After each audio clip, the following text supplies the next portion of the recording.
If you're over 30 and your goal is to get stronger, stay pain free, and to improve your long term health, here's how to eat, train, and recover to not waste time and to stay pain free. So, the first thing is to eat 2 to 3 solid whole food meals per day. The reason why this is important, it just allows you to have more consistent energy throughout the day. It allows you to get all the nutrients that you need for performance increases, energy levels throughout the day, and to prevent those food cravings. A lot of times, food cravings come from not giving your body what it actually wants and what it actually desires. So it's asking you for more because you're not giving it what it needs. When you eat 2 to 3 whole food, minimally processed meals per day, then you allow your body to get everything that it needs and good nutrient quality more consistently throughout the day. The second thing is to add quick portable protein sources when you're busy. So it's just mainly centering your snacks around protein. So if that's having some source of deli meat, if that's some grilled chicken, if that's a hard boiled egg, if that's maybe even jerky, something that is going to give you a good amount of protein within your snack source. And you can have maybe even yogurt with some nuts and some fruits or whatnot.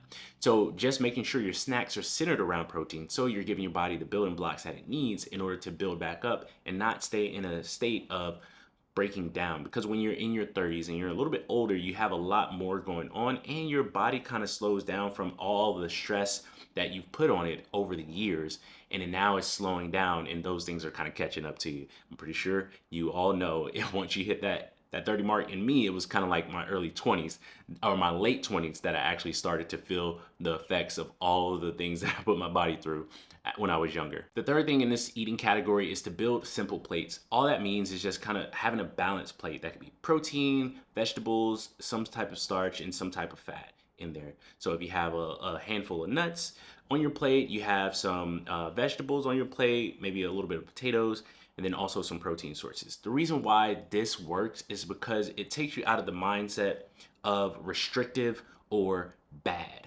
So when we have those types of mindsets, at least what I've seen with the clients that I work with, is having that type of mindset prevents you from just moving forward and gaining momentum and having some consistency with what you're eating, because you're thinking that, oh, this is bad and that's bad, or I can't eat this, I can't eat that. You don't go anywhere. You just think about like, I can't do or I shouldn't do, instead of this is what I can do for now, and then upgrading that as you move forward and seeing how your body responds to what you're eating. And then you can kind of like pick and choose what you want to put in that plate. But starting with that is a good place to start in order to gain some momentum and move forward. So the fourth thing here in this eating category, and the last thing, is avoid the all or nothing dieting. So again, it kind of plays into what I just said. All or nothing dieting just again puts you in a restrictive mindset, and it's just like, if I can't do it, then I shouldn't do it at all. When that's not flexible, and life is very dynamic. From day to day, you have things that change up, right? Things could happen with your kids, things could happen with family members, things could happen with your job. You may have to go in earlier one day, you may have to stay later one day, you may have to work more consistently throughout that day, you may work through lunch. There's so many different things that can happen in a day, and if you have that all or nothing thinking, then no diet will actually ever stick for you. So what you want to do is think about habit-based nutrition. So incorporating something that you believe will be easy for you to do even when life gets crazy, right? So simple thing like we said before, it's the snacks. So centering your snacks around protein. So you know you can definitely get a snack in even if you are staying late at work, or if you're going in earlier, or if your kids have some events that you have to go to, you still can get that snack in, right? At least there's going to be one meal that you sit down at. In that meal, you can have a balanced plate. This all plays into all the things I just said recently with those specific tips. So the biggest thing here is to make sure that you are choosing habits and sticking with them for 4 to 6 weeks, so that way they stick, they stay, and they compound over time as you add new habits that are going to improve the way that you feel, the way that you perform, and the way that you look. All right, so the second category is how to train, my favorite, because I really love getting creative with the exercises. So the first thing is to do 2 to 3 full body resistance training days per week. The reason why I love this is because it gives you more return for your investment compared to doing bodybuilding splits, such as body part splits like bis and tris or back and bis, or doing a leg day or a hamstring and glutes day or whatever it may be, because now with that type of split, you have to train 6 days a week compared to 3 days to 2 days per week and still get really good results and not burn yourself out. If you want to stick with it long term, you need to have a routine that's going to allow you to stick with it. And that's not going to be that much of a time investment, especially when you have a lot more responsibilities in your life. So, doing 2 to 3 full body resistance training sessions per week will allow that flexibility and just enough for you to still get a really good training effect. So the second thing, and this is more so the structure of the workout, you want to choose 4 to 6 compound exercises in that workout. So compound exercises, instead of a bicep curl, you got dumbbell rows, right? Instead of a tricep extension, you got a bench press. Instead of leg curls or leg extensions, you have squats. You have RDLs. So doing compound exercises will hit more muscle groups and will allow you to get the most return from your investment compared to those isolation movements. And if you do 4 to 6, that's going to be just enough to keep you under that hour time frame, especially if you keep the sets 4 sets and below. So the third thing is to start light and progress slowly. The reason why you want to start light is because you want to get your body used to these movement patterns. Maybe if they're new movement patterns, or if they're new exercises that you're doing, or you're just coming from a long layoff. You don't want to be sore for days and weeks, because that's not going to motivate you to get back to it, and you're not going to be able to do the other things that you enjoy doing. So starting off light, what does that look like? It starts off with you being able to perform maybe 4 more reps for each set that you do. If you're supposed to do 10 reps, you should be able to feel like you can do 14 reps. If it's your first week, instead of doing 4 sets of each exercise, maybe you only do 2 sets of each exercise. You're doing just enough to get the ball rolling and to allow you to get into a groove with the movements and feel it out. So that way you know where you need to start as you continue to move forward. And it prevents those overuse injuries that you can get if you start off way too heavy, because your joints and your tissues, such as your muscle tissues, isn't actually ready for that type of load and that type of volume. So you prevent those overuse injuries. You prevent losing your motivation because you're sore all the time and you think like, okay, this is what it's going to be. So instead of thinking that way, it's like, okay, I did enough, I feel good, and I can move better, and I'm not like sore anymore, because the goal is long term and performance increases. If we're crazy sore, then that's not going to help for that long term performance and that consistency in training that we want. And the fourth thing in here is to warm up for 5 to 10 minutes using variations of your main lifts for that workout. So this is going against the no warm up crowd and the extensive warm up crowd, adding all these activation drills, these mobility drills in your warm ups, because you're doing movements that are outside of your capabilities, or you think you're short on time. If you apply all the other things that I just mentioned, you won't have to worry about the time, because you're going to stay under an hour, and in some cases under 45 minutes. So 5 to 10 minutes is plenty enough to warm yourself up to prevent yourself from getting some type of acute injury because your body wasn't prepared for the movements, and from wasting time doing extensive warm-ups. So 5 to 10 minutes of a movement variation of what you're doing, or even that movement at a very, very light load, will be good enough in order for you to make it through your workout without any setback. And now the final category is how to recover. The first thing is to sleep at least 7 hours per night.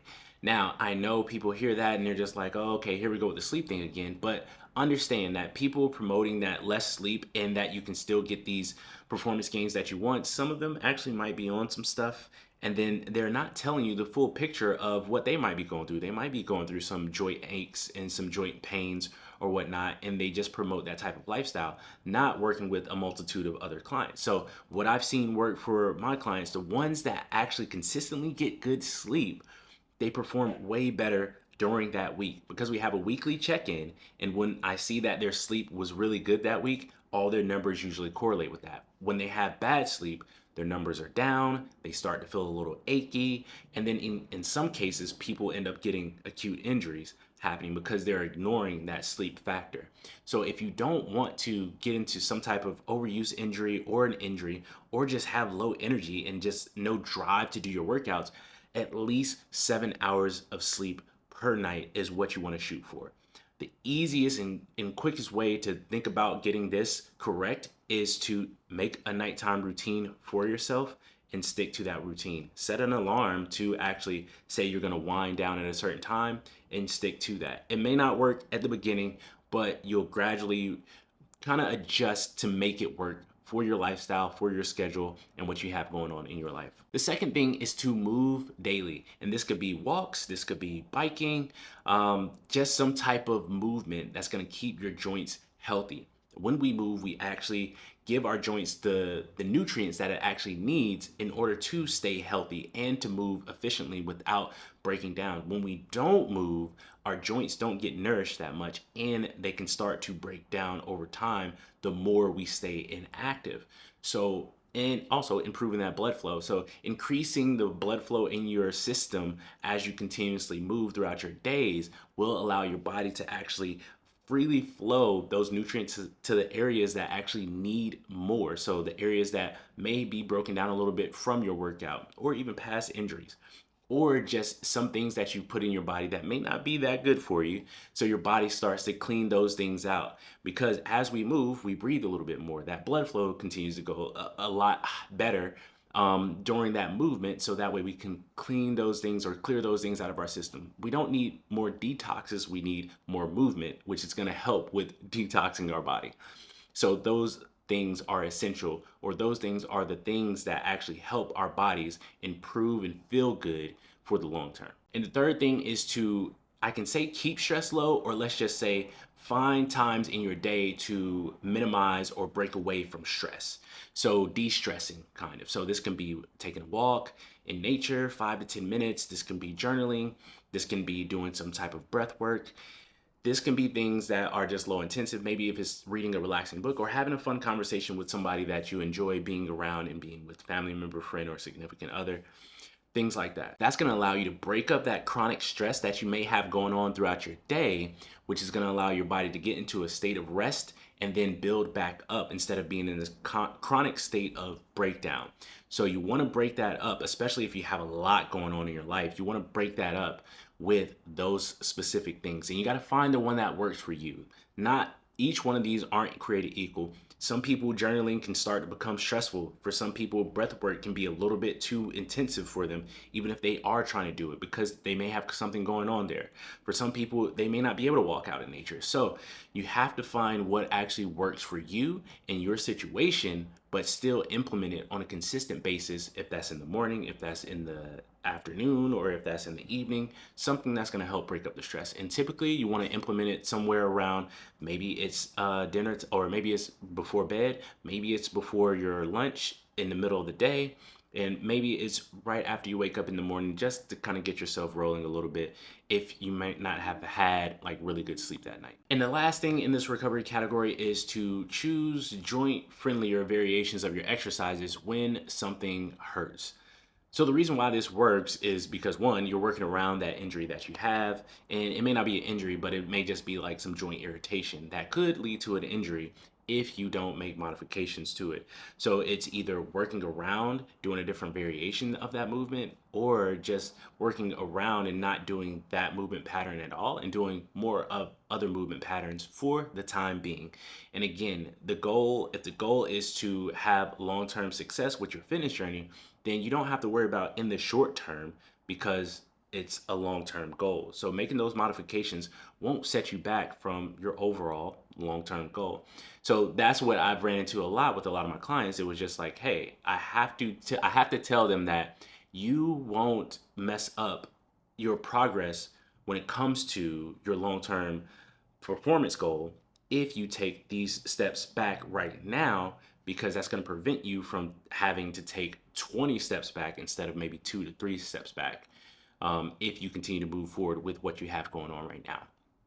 So whenever you start to just listen to your body, basically, whenever something kind of feels off, listen to your body and then make the adjustments based on that. And there you have it. If you follow all of those things, or just some things from each category, and just start the process of moving forward, you'll see a huge difference in the way you perform, the way you feel, and the way you look. So as always, thank you for watching, and I'll see you in the next one.